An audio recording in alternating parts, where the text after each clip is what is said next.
Welcome back to the decision tree module. In this video, we will look at one more algorithm to help us decide the right split in decision trees. This algorithm is information gain. Consider these three nodes. Can you guess which of these nodes will require more information to describe them? As you can see here, node 3 is a pure node since it only contains one class, whereas node 2 is less pure and node 1 is the most impure node out of all these three since it has a mixture of classes. And the percentage distribution in node 1 especially is 50%. So as the impurity of the node increases, we require more information to describe them. And that's why node 1 will require the most information as compared to node 2 and node 3. So we can say that more impure nodes require more information to describe them. Let's consider an example. Look at this split and look at the right hand side especially. It is leading to less homogeneous nodes compared to the split on the left, which is producing completely homogeneous nodes. What can you infer from that? The split on the right is giving less information gain. So we can say that higher information gain leads to more homogeneous or pure nodes. The information gain can be calculated as 1 minus entropy. But wait, what is entropy here? How can we calculate that? Let's look at how we can do that. We can calculate the entropy as minus P1 multiplied by log P1 base 2 minus P2 multiplied by log P2 up to Pn multiplied by log Pn. Of course, considering there are n classes. Here P1, P2, P3 are the percentage of each class in the node. Consider this node as an example.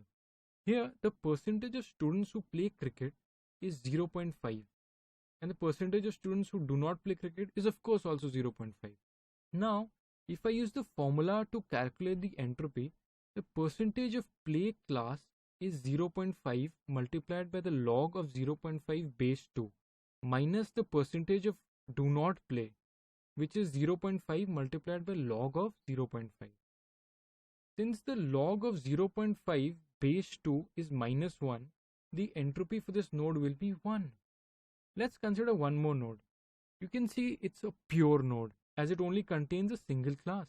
The percentage of students who play cricket in this case is 0 and who do not play is 1. So after applying the formula on these numbers, you can imagine that the entropy will come out to be 0.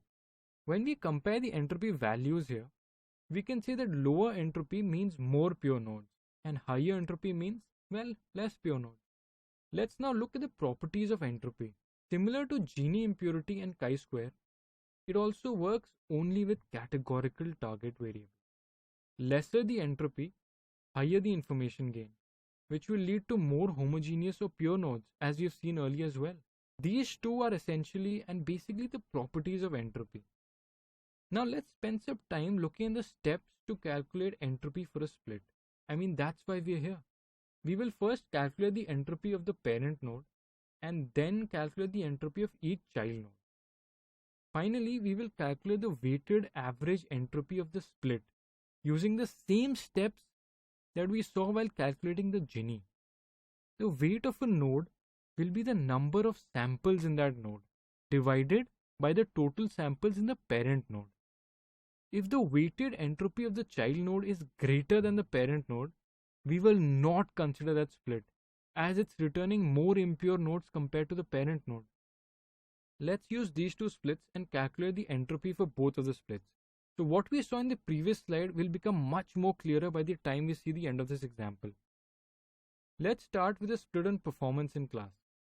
This is a split which we got based on the performance, right? You're very familiar with this by now. The first step is to calculate the entropy for the parent. Now, the probability of playing and not playing cricket is 0.5 each as 50% of students are playing cricket. So the entropy for the parent node will be as shown here and it comes out to be 1.